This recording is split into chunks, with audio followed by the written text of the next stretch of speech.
batas karena sudah diinfo oleh Mbak Diah, Bu, jam loroki semua ibu-ibu guru harus sudah pulang ngambil belanja terus masak.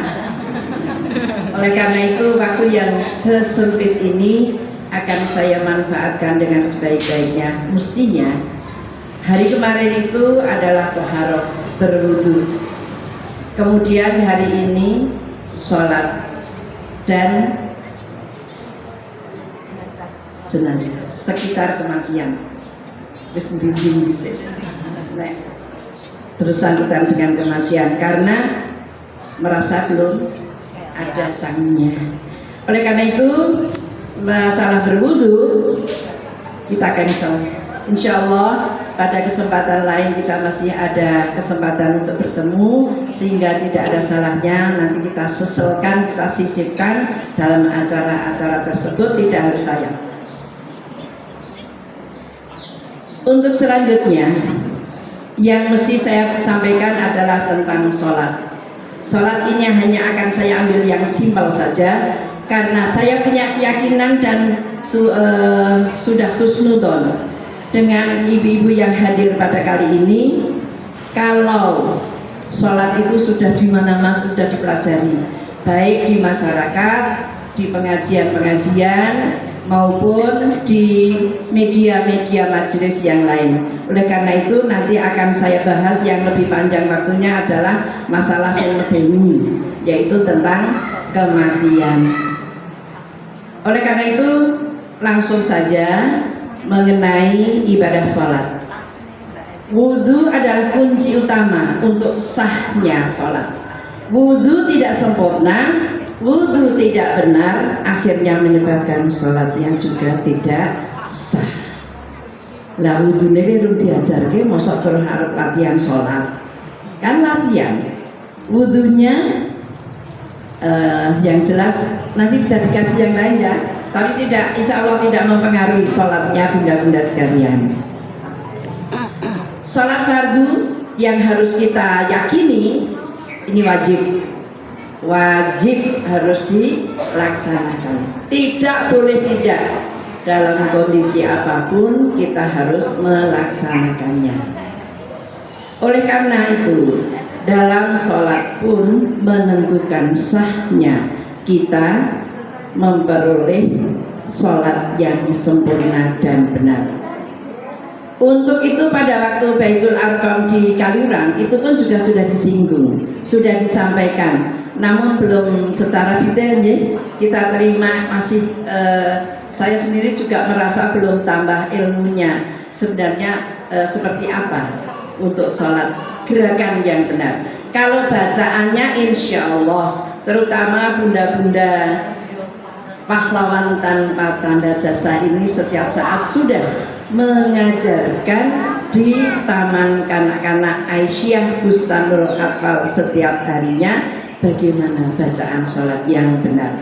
Pun pula diikuti dengan gerakan-gerakan sholatnya. Oleh karena itu saya mohon untuk saya ambilkan dari 3 orang ini, dari perwakilan ranting Mbak Dilah Ranting Baturno 1, saya persilakan. Kemudian dari PCA siapa bundawan? Mbak Bisa. Oke, Mbak Bisa. Kemudian dari Ikatan Guru Bustanul Atfal siapa Bunda Mardiah? Salah satu. Bu Ika? Ya, silakan. Bertiga. Menghadap ke timur, mosok sholat kok marnyetan. Enggak apa-apa. Agak sini Mbak. Oh, silau. Oh ya, kalau gitu di sini saya barat, saya utara. Saya utara saja, karena itu ada. Oh, sudah dimatiin. Oh ya. Saya matikan aja juga di sini. Oh ya, ya. Oke. Silakan.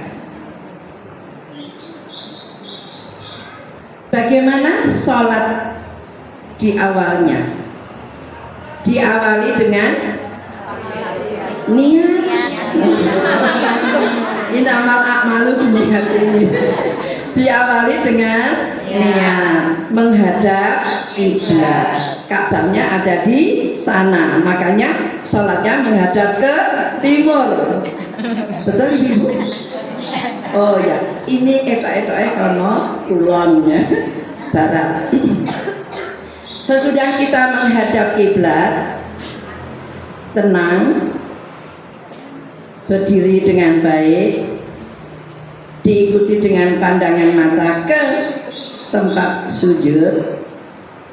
Niat tidak perlu dilafalkan karena niat itu sudah ada di dalam hati. Ar-wudu, mau ambil air wudu itu sudah niat mau sholat. Allah sudah mencatatnya. Oleh karena tidak harus usul, fardhu, dzikri dan sebagainya. Tidak perlu. Yang penting adalah di dalam hati. Ini sudah niat. Salat apa enggak? Sing pendek untuk subuh. Ya. Salat subuh. Sudah berdiri baik. Silahkan berniat. Pandangan mata ke arah tempat sujud. Kemudian takbir. Takbiratul ihram itu yang pertama nih. Allahu Akbar. Ada 3 versi. Waduh, makin tidak kecil. Ada yang tangannya gerak dulu. Allah Akbar. Tapi ada yang Allah Akbar.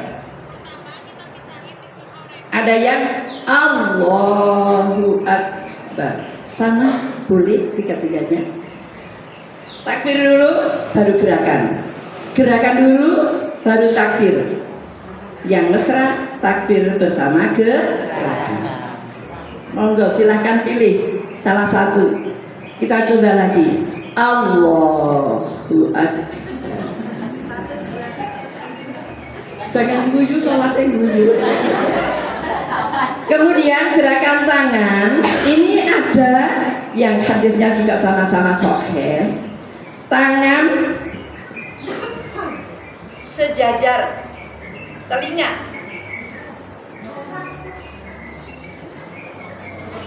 Allah Akbar. Tangan kanan berada di punggung tangan kiri. Tapi ada juga yang pergelangan ketemu pergelangan, dua-duanya boleh. Allah, ini kalau bareng ya. Allahu Akbar. Punggung tangan kiri tutupi punggung tangan kanan. Tapi ada juga pergelangan ketemu pergelangan. Monggo. Tapi yang jelas tidak begini.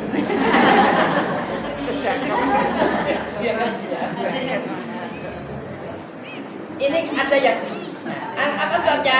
Karena Allahu Akbar. Ini biasanya tangannya, padahal yang di atas kan kanan.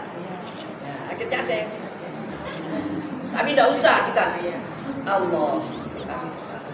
Versi pertama. Ada yang Allah sejajar bahu. Tapi kalau Muhammadiyah diutamakan yang sejajar talinya.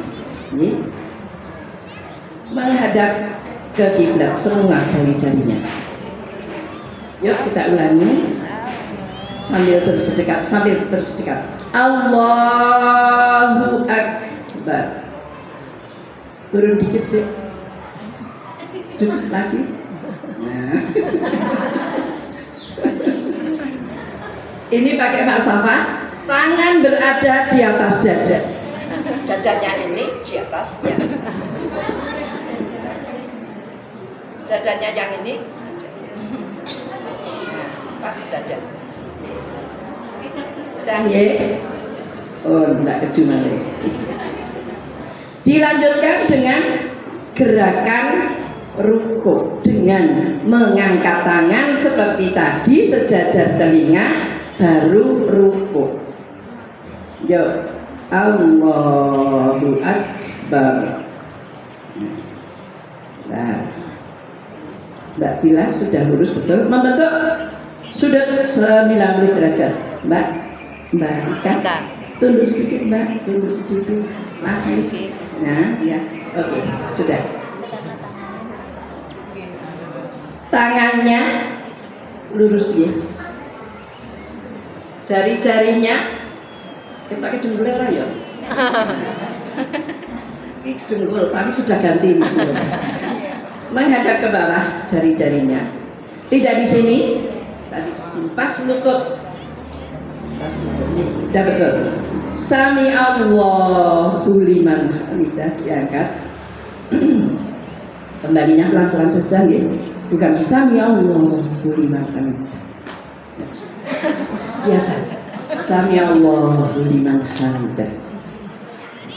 Terus sekarang sujud. Tangan diangkat lagi. Kemudian sujud. Allah, sami Allah di atas kok Allahu Akbar. Sorry. Bener Allahu Akbar sujud. Ini dari kok mau sami Allah. Sami Allahu liman hamidah. Rabbana walakal hamd. Hamdan katsiran thayyiban mubarakan fi. Terus sekarang sujud. Allahu Akbar. Tangan tidak diangkat ya. Balik kanan Mbak. Ben mburi kita. Saya mau misahkan.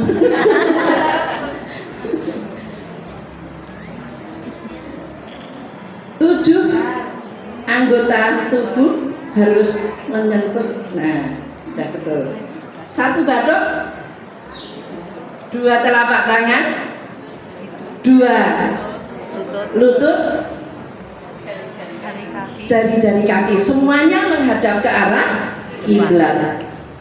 Nah, sudah betul belum? Alhamdulillah. 10 Mbak Lisa, Mbak Ika, Mbak Dila. Tangi Mbak. Sudah, itu sujudnya. Nah, tadi dari rukuk mau sujud itu gerakannya juga ada dua. Pertama, pertama ada yang tangannya dulu, ada yang lututnya dulu. Muhammadiyah memakai yang lututnya dulu. Allahu Akbar, lutut, tangan, batuk. Jangan dibalik loh ya, bukan batuk, tangan, lutut, tapi lutut, tangan, batuk. Udah, Allahu Akbar.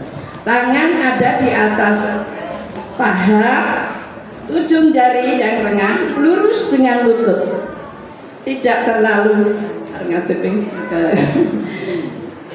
Ini gitu ya. Bukan begini, tapi lurus, ya. Jari-jarinya lurus dengan ujung lutut. Ya, oke, sudah betul. Terus sekarang mau berdiri. Berdirinya tangan dilepas sebentar, tangan nebak sebentar, langsung dilepas, terus baru berdiri. Nebak, ya nebak sedikit, angkat tangannya. Nah, terus berdiri. Gitu ya. Mboten kaya kula, nek kula niku tangan terus njengke. Ning mergo ra iso. Jadi gimana Bu tadi dari duduk mau berdiri? Tangan dulu. Nah, langsung dilepas. Nah, begitu. Kelihatan Mbak dari situ? Kelihatan, alhamdulillah. Ya. Hah? Ya. Ini tadi ya sujud sampai berdiri. Duduknya kalau subuh itu cuma tasyahudnya 1 kali. Tapi sekarang kalau misalnya zuhur ada duduk iftiros dengan tangan. Sekarang kalau iftiros yang atahiyat awal, yuk duduk atahiyat awal. Ya betul. Semua jari-jari. Mbak bisa jari ini Mbak? Kafe? Nah, ini aku rasa belas ya. Jari-jarinya semuanya ya Bu ya. Tidak hanya jempolnya, kecuali kalau darurat. Kalau memang tidak bisa. Oke. Sudah jelas? Ini duduk tasahud awal. Sekarang duduk tasahud akhir. Disoboke sama. Tangannya lurus dengan ujung lutut. Kemudian membaca tasahud begitu. Asyhadu alla ilaha illallah. Langsung ya. Asyhadu alla ilaha illallah. Lurus. Ada yang begini, tapi ada yang begini. Tidak usah dangdut, tidak usah ya. Ini mengacungkan telunjuk dari awal tasahud sampai selesai. Kadang-kadang ibu mungkin sering tergoda, ya, tergoda dengan orang di sebelah kita. Begitu mantap, asyhadu alla. Kemudian selesai syahadat langsung turun. Kalau di Muhammadiyah, asyhadu alla ilaha illallah. Sampai kalau tasahud awal, innaka hamidum majid, baru dilepas. Ya, tambah. Itu masalah sholat. Sekarang salamnya. Salam muka harus bisa dilihat oleh orang yang ada di belakang kita. Assalamualaikum warahmatullahi wabarakatuh.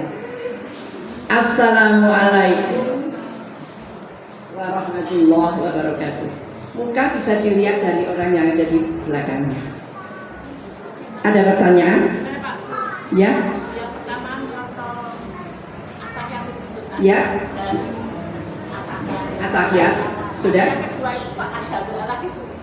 Ada orang yang kalau kita sholat di tempat masjid umum, kadang-kadang ada orang begitu, asyhadu alla ilaha illallah wa asyhadu anna muhammadar rasulullah, sampun. Tapi kalau Muhammadiyah, asyhadu alla ilaha illallah sampai selesai. Dari awal. Begitu syahadat, begitu tasyahud langsung. Jadi kita duduk ya, duduk asyhadu alla ilaha at-tahiyatulillah. Masya Allah. Lek lalu kon nang pinter Bu. Pembimbing 5 ta? Dari 10. Dengar nutupi kesalahan ini. Asyhadu alla ilaha illallah. Sama ya. Dari awal sampai selesai. Kalau tasawuf awalnya bil alamina innaka hamidum majid baru lepas. Kalau yang tasahud akhir sampai menjelang salam. Matur nuwun Mbak Dila, Mbak Nisa. Hah? Apanya? Panjangnya? Waktu tasahud ngacung itu juga sejajar. Tidak biasanya kan kita jadi nah enaknya itu juga gini, tapi ini lurus dengan lutut. Asyhadu alla ilaha illallah. Sahabat, tidak usah ada pertanyaan yang inti. Nah, berdiri setelah tasahud pertama. Yang pertama berdiri. Tidak pakai takbir kecuali habis tasahud awal. Iya. Jadi kalau rakaat pertama berdiri langsung. Rakaat ketiga langsung. Mau rakaat keempat langsung. Tapi sesudah tasahud awal angkat tangan. Allah. Tambah ya, betul sasakan betul tek. Dasarnya saja. Terima kasih Mbak Dila, Mbak Ika, sama Mbak Lisa. Untuk yang kedua langsung saja 30 menit. Insya Allah nanti materi tentang merawat jenazah bisa terselesaikan. Oke, ada berapa Mbak Dia? Doorpressnya ada berapa? Oh sudah, banyak. Nanti penjelasan bahasa bagi aku tidak waktunya habis. Oke, sekarang bagaimana cara merawat jenazah? Ini materinya banyak. Akan saya ambil ceplok-ceplok saja. Kemudian nanti prakteknya. Sopo sing belum dibungkus kafan? Ada boneka besar enggak? Enggak ada. Jadi serasa malah rasa praktek. Nah, sana saja di Insya Allah. Hukum merawat jenazah adalah fardu kifayah, sangat dianjurkan, dan sedapat mungkin sholat jenazah itu berjamaah. Bagi orang mati yang karena bunuh diri, ada kan Bu? Ada. Karena bunuh diri atau karena kurang harta akhirnya berbuat korupsi, mati. Nek mati ki sih halus ya. Koruptor kok diarani mati. Ini kalau betul armatur dengan kata yang lain. Wong poso-poso kok memakai kata yang jelek ini. Rasulullah tidak mau mensalatkan. Tapi kalau ada yang mensalatkan juga dibiarkan. Malah justru Nabi itu menyuruh kain disolati koncomu. Jadi yang boleh mensalatkan adalah hanya teman-temannya. Sallu ala sahikum. Jadi boleh sholat no koncomu. Kemudian ibu-ibu pernah menghadapi orang yang mau meninggal dunia? Iya. Pernah. Gimana kalau orang mau meninggal dunia itu? Kalau di kriteria saya, nafatnya cepat, kemudian kelihatan gelisah, pandangan mata hanya tertuju pada satu arah. Kemudian kalau dipegang nadinya itu tidak begitu kelihatan. Kulitnya kalau dipegang rada anget, malah rada anget kalau baru sakaratul maut. Kemudian kadang-kadang kejang-kejang. Itu ada, itu tanda-tanda orang mau meninggal. Bagaimana cara menghadapi orang yang sakaratul maut? Pertama, besok tak kirimi anu saja, yang penting sekarang mendengarkan ya bagi saya. Jagalah pakaian dan tempatnya selalu bersih. Jadi kalau misalnya ibu kita, nenek kita, anak kita kok kelihatan ada tanda-tanda sakaratul maut, pakaiannya, tempatnya harus bersih. Kalau nenek atau ibu kita, atau kakak kita, atau saudara kita, maka hadirkan orang yang paling dicintainya. Oh, misalnya ini yang mau meninggal kakak yang pertama. Kakak yang pertama itu punya adik 12 misalnya. Ada sekarang? Oh, enggak ada. Punya adik 2 ya rata-rata. Di antara 2 pasti ada yang lebih disayangi. Panggilkan dia agar bisa mengerti bagaimana kakaknya nanti dipanggil oleh Allah, sudah diijab oleh malaikat Israel. Kemudian kalau mungkin diminta untuk memberikan wasiat. Kalau misalnya masih memungkinkan, masih bisa komunikasi. Kae duitku sing sak berangkas kayak kebak mengkoneh no masjid Anur misalnya, atau dibagikan kepada Mbak Dia, kemudian Mas Lutfi dan sebagainya. Misalnya diminta untuk memberikan wasiat. Kemudian mentalkin, kita tuntun, tapi nuntunnya alon-alon baik. Asyhadu an la ilaha illallah. Nek masih bisa menirukan boleh. Kalau tidak bisa kita yang mengucapkan. Asyhadu an la ilaha illallah wa asyhadu anna Muhammadar Rasulullah. Kalau sudah menirukan pun tidak dipleter, terus kemudian dituntun Allah, Allah, Allah. Kalau sudah bilang Allahu Akbar, Allahu Akbar, sudah. Dia masih ada memori kata-kata itu, sehingga tidak dikejar untuk menirukannya. Kemudian misalnya ada orang yang datang diminta untuk mendoakan. dan tidak boleh ngomong sing elek-elek, diminta untuk bicara yang baik-baik. Hiburlah keluarganya, mungkin kakak kita punya anak, hiburlah anak-anaknya dan berilah dengan penuh perhatian. Ini kalau kita menghadapi orang yang sakaratul maut. Kemudian ucapkanlah kalimat tarjih apabila si orang tadi sudah kelihatan berjalan nyawanya. Biasanya dari atas sama dari bawah nih? Bawah. Dari bawah. Loh, kok kakinya sudah dingin? Oh, tapi dadanya kok masih sentik-sentik, naik. Kalau sudah flek,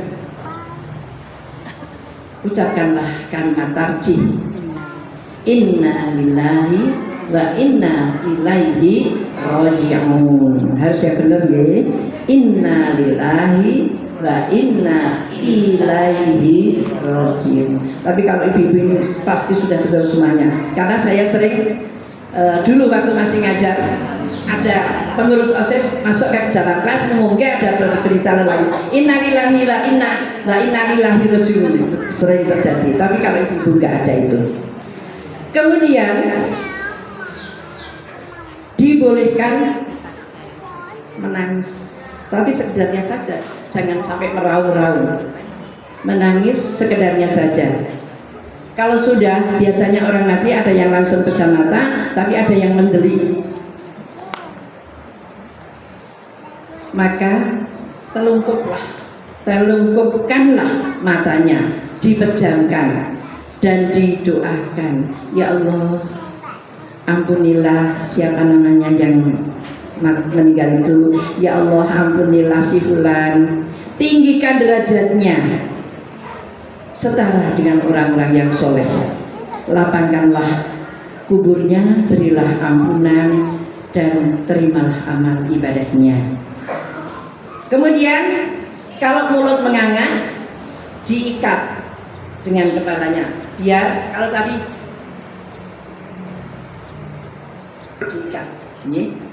diikat dengan kepalanya.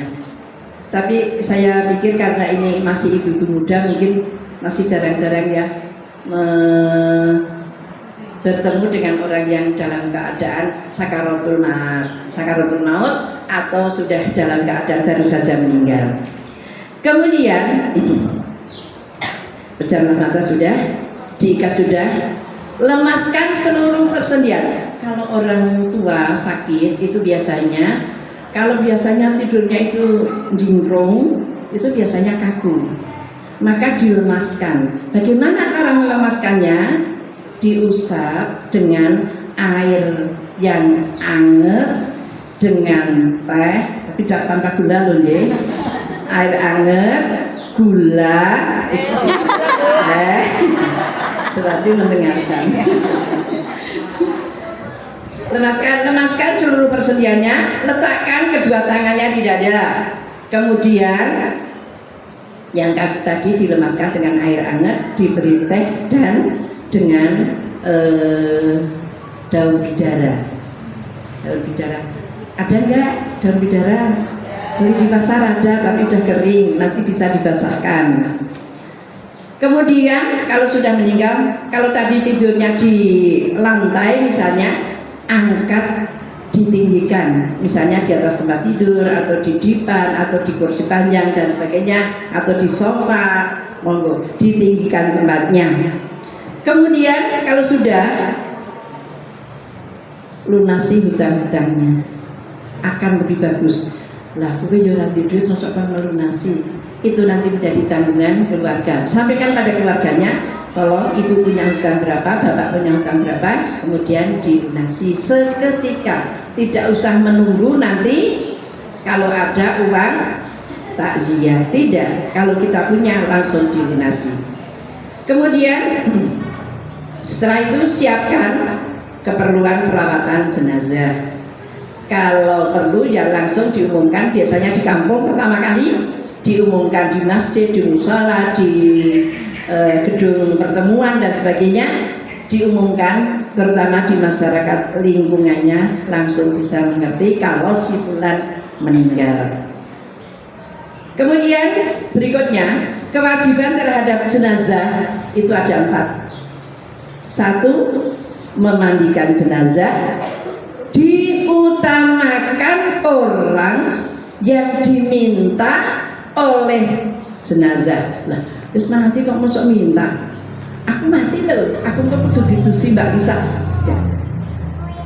Orang yang meninggal, aku besok kalau meninggal mati, tolong aku dimandikan oleh suamiku yang tercinta misalnya, atau oleh tetanggaku yang sangat baik hati, oleh siapa. Jadi diutamakan dimandikan oleh orang yang pernah diminta oleh si jenazah pada waktu masih hidup. Kalau muslim, yang memandikan juga wanita. Kalau kakung, yang memandikan juga orang kakung yang sudah balik. Kalau anak-anak tidak boleh ikut memandikan. Suami boleh nggak memandikan istrinya? Boleh. Istri boleh nggak memandikan suaminya? Boleh. Tapi ada loh yang menganggap kalau sudah mati itu sudah bukan mukrimnya, sehingga tidak boleh memandikan. Tapi untuk anggapan Muhammadiyah, istri boleh memandikan suami, suami boleh memandikan istrinya. Anak-anak yang di bawah umur tidak boleh ikut memandikan kecuali kalau sudah balik boleh. Kemudian biasanya orang di kampung itu kalau memandikan di halaman gitu, kemudian ditutup pakai dipegang oleh banyak orang. Nah ini kalau sambil memegang itu malah nunggak. Kalau bisa usahakan yang tahu itu hanya yang memandikan. Makanya sekarang itu biasanya kalau keluarga punya kamar mandi yang luas, dimandikan sendiri di kamar mandi, tidak di halaman dilihat orang banyak. Malah kakung-kakung melu nggak, isi putih ya, ternyata ayo tenang, nggak boleh. Okay? Kalau bisa di tempat yang tertutup. Kemudian biasanya mayat itu kalau mungkin punya sakit cacat, orang yang memandikan itu ujiannya berat, tidak boleh mengatakan kepada siapapun tentang cacatnya si jenazah. Kalau misalnya pahanya kan biasa tertutup, Bruno pahanya itu waktu saya memandikan, nah itu tidak boleh. Itu ternyata rawok karena luka terbasah. Tidak boleh mengatakan kepada siapapun. Kalau sudah memandikan cukup. Yang memandikan itu saja yang mengerti. Karena kalau bisa menyimpan rahasia cacatnya si jenazah, Allah akan memberi ampunan bagi yang memandikan selama 40 hari. Oh ya rapi nak banget ning lahan ngono kok ampunan ya, dosanya diampuni. Oke, saya teruskan. Ini 10 menit ya. Hal-hal yang harus disiapkan untuk memandikan, ini ada sabun tangan dan sebagainya, handuk, sampo dan sebagainya. Saya membawa 1 set. Mai kafani, ini persiapan saya nanti kalau saya dipanggil Allah. Ini sudah komplit, semuanya ada. Tinggal nanti motong, saya panjangnya berapa, gitu. Ini ada kain kapas, bukan kain, ini kapas. Kemudian ini kainnya kalau perempuan dewasa itu biasanya antara 7 sampai 8 meter. Ini nanti dipotong-potong. Antara lain, pertama untuk yang 2 lembar jelas ya, dikurangi untuk jilbab, dikurangi untuk Baju biasanya kalau bisa koko nih, kalau tidak ada ya pendek tidak apa-apa. Kemudian pakai apa? Celana. Tapi ya celana langsung dibentuk dan nah. Kemudian kain. Ini nanti dipotong-potong tinggal bagi saja. Sisanya ini nanti untuk pembungkus yang terakhir. Bener kan? Ini persiapan istiqomah. Doakan ibunda saya husnul khotimah. Bunda hari ini selalu tak jadi dulu. Ini sudah komplit. Parfum. Kemudian ini sabun. Dadak mojok. Kemudian ini serbuk cendana, rasa gulai daun bidara, rasa gulai yang lain itu sudah ada. Kemudian ini cotton bud untuk membersihkan kuku-kukunya, baik kuku jari tangan maupun jari kaki. Kemudian mengatakan bahwa siji makan nih waslap. Kalau tidak ada waslap nanti ibu-ibu pakai sarung tangan pada waktu memandikan. Kemudian kapur barus.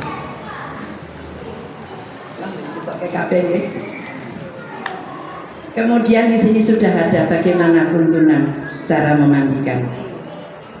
Kemudian ini bagi yang memandikan memakai. Kemudian guntingnya juga sudah disediakan. Untuk apa Bu guntingnya? Untuk potong kuku? Tidak, untuk memotong kain. Kemudian, oh ini sarung tangannya sudah ada, sudah disediakan. Kalau yang waslapnya tadi mungkin untuk gosok-gosok. Nah, ini sudah disiapkan semuanya. Nanti selesai memandikan, tinggal meletakkan. Kemudian tadi cara memandikannya. Jenazah terlentang, angkat sedikit setengah duduk, perutnya diurut, dikeluarkan kotoran-kotoran yang ada di perut, kemudian dicawiki.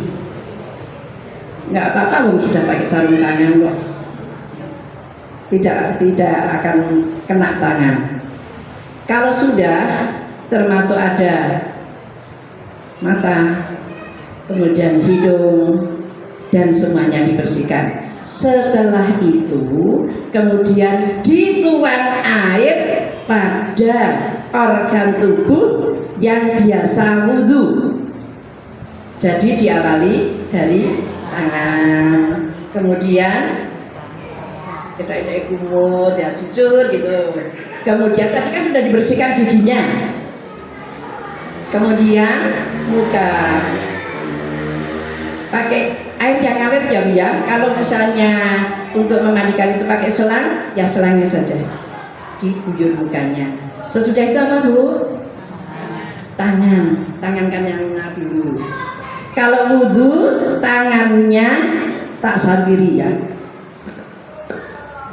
Ini ada keran ngalir. Tangannya itu membasuhnya ini ya Bu ya. Sampai siku-siku dibalik 3 kali, baru 2, yang ketiga, yang kiri 2, 3, bukan, tidak begitu, lainnya besok. Membasuh tangan, sesudah membasuh tangan, membasuh kepala.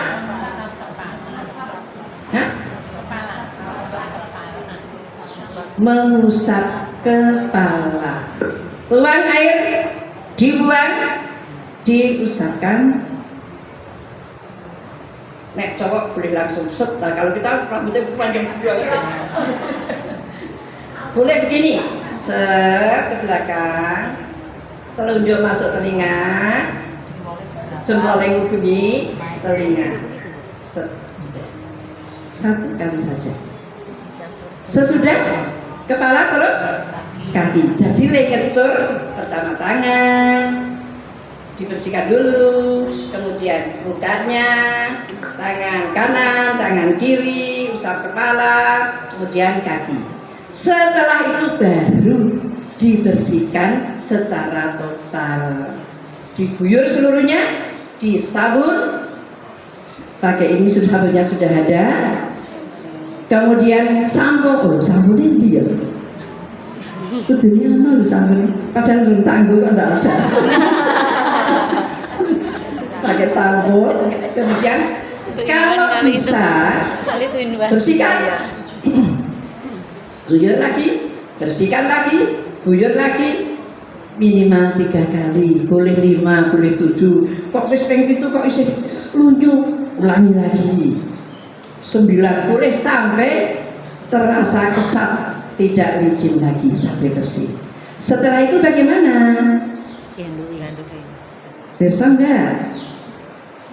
Habis itu kemudian dilap pakai handuk. Tapi pada waktu dimandikan jangan telanjang loh ya. Tetap ditutup dengan kain. Nek wong biyen iki ditutup nganggo papah pisang. Papah pisang ini suwe yo ketok. Kain saja, kain yang bersih, yang suci. Ya. Sesudah itu dipel, dikeringkan pakai handuk termasuk rambutnya. Setelah itu rambutnya yang panjang dikepang. Ada yang menjelaskan dikepang jadi 3, tapi tidak harus. Ya. Setelah itu ditutup pakai kain yang bersih dan suci, diangkat, ditaruh di kainnya tadi, kain yang sudah ditotol. Pertama kali 2 lembar, di atasnya apa Bu? Jilbabnya, kemudian bajunya, kemudian celananya, kemudian tapehnya. Nah, itu nanti ban-ban lentur ya. Pertama tapehnya, kemudian tapehnya, kemudian bajunya, kemudian jilbabnya, terakhir kain yang 2 lembar itu. Untuk setiap lubang boleh ditutup dengan kapas, nanti bisa dipotong-potong. Kapasnya di bawah. Hitung 30 tahun ya, baru-baru. Kapasnya dipotong-potong, kemudian dikasih wangi-wangian yang tanpa alkohol.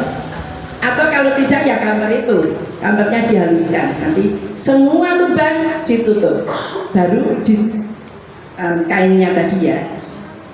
Saya kembali ke matur, harusnya ditutup dulu, baru kainnya disusun. Kemudian tadi motong tali enggak ya? Belum. Oh belum. Pakai tali. Oh, ada saya motong. Talinya boleh 3, boleh 5, boleh 7, boleh sak karme. Tidak harus 5, tidak harus 7, tidak harus 9, sak kencengnya. Tapi yang rapi, jangan lewer. Misalnya yang atas kepala ini kan biasanya set lebar, taruh bawahnya, baru lehernya. Kok melebar lagi bawahnya, perutnya melebar lagi, jadi nanti kelihatan bagus sampai bawah, sampai yang terakhir. Inilah bagaimana cara memandikan jenazah. Terus tak takon lho kok teh. Kemudian sesudah dimandikan disolatkan. Mensolatkannya sebisa mungkin ya, semakin banyak yang mensolatkan akan lebih baik. Dibikin 3 shaf boleh. Ning nek ning wong telu yo aja dadi 3 shaf. 1 jadi imam, 2 yang makmum. Imamnya berdirinya bagaimana? Kalau jenazahnya laki-laki, boleh jenazah laki-laki yang mensolatkan ibu-ibu? Boleh. Imamnya berada di dekat kepala. Kalau jenazahnya perempuan, imamnya berdiri di dekat pusat. Kemudian belakangnya tinggal makmum. Berapa rakaat Bu sholat jenazah? Oh tidak pakai rakaat. Oh, betul. Pertama takbirnya berapa kali? Pertama ada dua versi ini. Sekarang yang versi pertama. Takbir baca Fatihah. Takbir baca sholawat. Takbir mendoakan jenazah panjang. Takbir salam. Ini versi pertama. Versi kedua, takbir membaca Fatihah dan sholawat. Takbir mendoakan jenazah. Takbir mendoakan jenazah lagi. Takbir salam. Jadi ada dua versi. Makanya loh, kok begitu takbir langsung assalamualaikum. Aku kira dulu untuk lagi pendek ya. Ya nanti di luar itu pun juga boleh. Sesudah sholat masih berdoa lagi? Nggak perlu kan, waktu sholat kita sudah mendoakan kan? Ya begitu salam selesai kita undur diri, mengundurkan diri pun di jenazah lorisen boleh. Kalau dijawab malah jadi takut deh. Oke, ibu sekalian, doa lafalnya Fatihah sudah bisa kan? Sholawat sudah bisa. Kemudian doa jenazah gimana? Kalau perempuan ini, Allahumma firlaha, terus wa'afiha wa'fu'anha.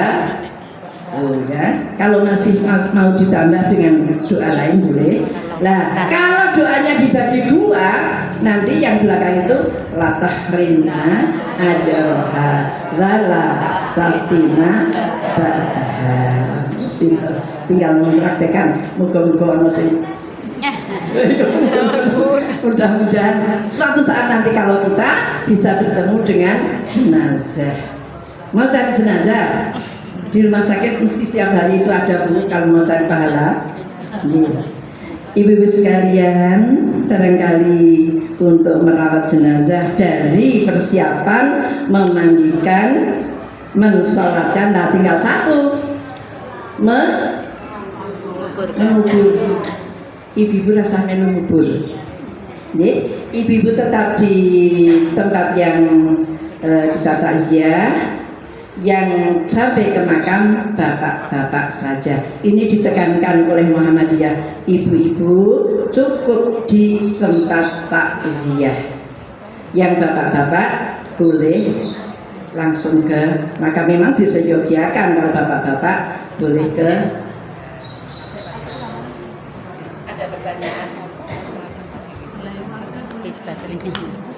Sudah nggak harus saja harus berhenti ya.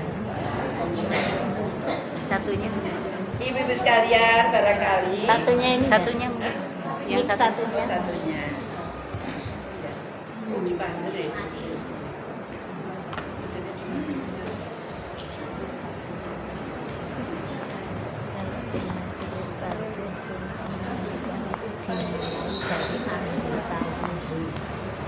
Udah cukup ya Bu ya? Barangkali kami di dalam menyampaikan, ibu-ibu ini saya dulu belinya itu 375. Sudah komplit. Sudah lengkap dengan tasnya. Tapi tasnya nanti paling ditinggal di rumah nih. Dan kita bawa yang ini hanya kain kafannya saja. Oh ya.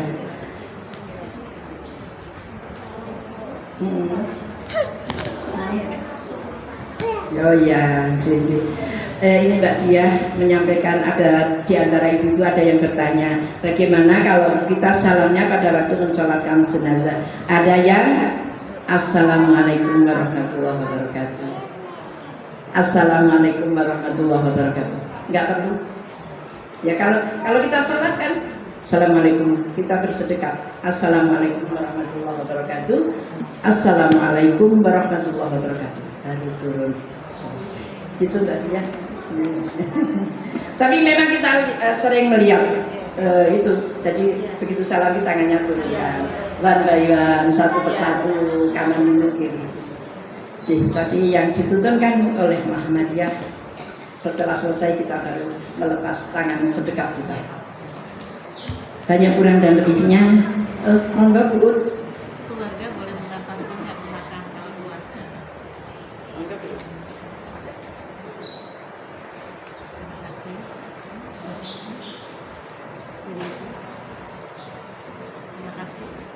Assalamualaikum warahmatullahi wabarakatuh. Waalaikumsalam warahmatullahi wabarakatuh. Tadi yang mengantarkan jenazah ke kuburan, keluarga boleh ikut nggak? Orang tuanya. Terima kasih. Wassalamualaikum warahmatullahi wabarakatuh. Waalaikumsalam warahmatullahi wabarakatuh.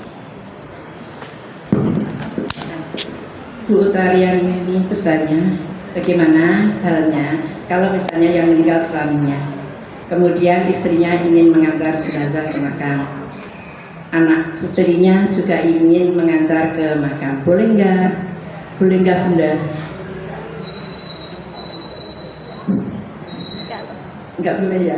Kalau Muhammadiyah tidak boleh wanita masuk ke Tidak boleh Bu. Jadi wanita seandainya tidak boleh mengantar pada di luar makam. memakamkan. Biasanya nggak tahan melihat bapaknya masuk yang lahat. Itu biasanya nggak keluar. Makanya kalau mau ke makam sifatnya mendoakan boleh, tapi sesudah. Misalnya siang jam 2 dimakamkan, nanti sore satu keluarga menengok tempat pemakamannya. Tapi di situ jangan merintih, jangan menangis, jangan menyesali, tapi di situ mendoakan. Siapapun yang ke makam tidak boleh meminta apapun, tapi satu yang harus dijalankan adalah mendoakan si jenazah yang ada di makam. Itu jadi sudah lebih 5 menit, nanti boleh belajar tidak selamat. Ada kurang dan lebihnya di dalam kami menyampaikan. Kami akhiri bila hidayah wa taufik nasrun minallah. Wassalamualaikum warahmatullahi wabarakatuh. Waalaikumsalam.